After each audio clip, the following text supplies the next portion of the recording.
যে ইব্রাহিম আপনার স্ত্রীকে এই করেন ওই করেন, এইভাবে করেন ওইভাবে করেন, যতক্ষণ পর্যন্ত না সারা ইসলাম থেকে বাইর হইবে ততক্ষণ পর্যন্ত আমি আল্লাহ সারার ব্যাপারে সিদ্ধান্ত দিব না।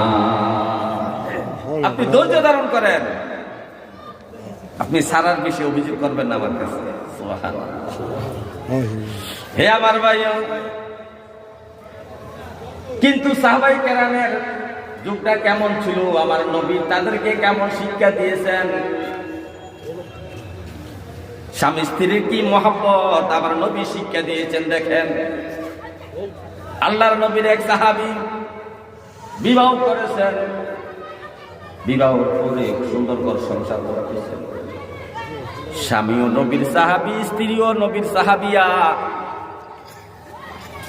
দুজনে নবীর দরবারে মদিনা শরীফে মসজিদে নববীতে নবীর ওয়াজ শোনার জন্য আসে।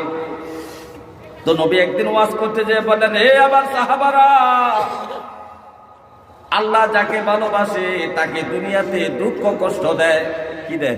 দুঃখ কষ্ট, অসুখ বিসুখ দেয়, অভাব অনটন দেয়, অনেক রকম কষ্ট দেয়, টেনশন দেয়, ছেলে দিয়া জ্বালা দেয়, মেয়ে দিয়া জ্বালা দেয়, বিবি দিয়া জ্বালা দেয়, মা বাপ দিয়া জ্বালা দেয়, অনেক কষ্টের মধ্যে তাকে ফালাইয়া দেয় পরীক্ষার জন্য। আল্লাহ যাকে ভালোবাসে তাকে দুনিয়াতে কষ্ট দেয়, জ্বালা দেয়, যন্ত্রণা, অভাব দেয়, অনটন দেয়, রোগ দেয়, বিমার দেয়, সবকিছু আল্লাহ দুনিয়াতে দেয়। কারণ তার জন্য আখেরাত ভালো। আখেরাত কি? কিন্তু আল্লাহ তাআলা যার আখেরাত ভালো না তাকে দুনিয়ার সুখ শান্তি দিয়া দেয়।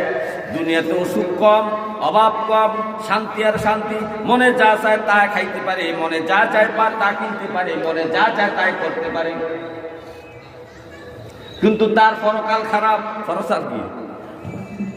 এই ওয়াজ নবীজি মসজিদে নববীতে করছেন, স্বামী স্ত্রী দুইজনে শুনছে। ওই মহিলা সাহাবী স্ত্রী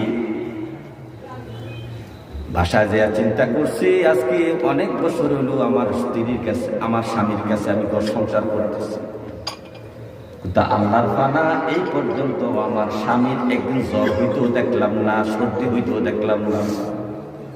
আমার স্বামীর কোনো অভাব নাই, অনটন নাই, টেনশন নাই, কোনো কিছু দুশ্চিন্তা নাই। না জানি আমার স্বামী পরকাল হারাই ফেলেছে, দুনিয়ায় আল্লাহ আমার স্বামীকে দিয়ে দিয়েছে। স্ত্রীর মাথার মধ্যে টেনশন ঢুকছে। নবীর কথা তো সত্য, নবী তো সত্যবাদী।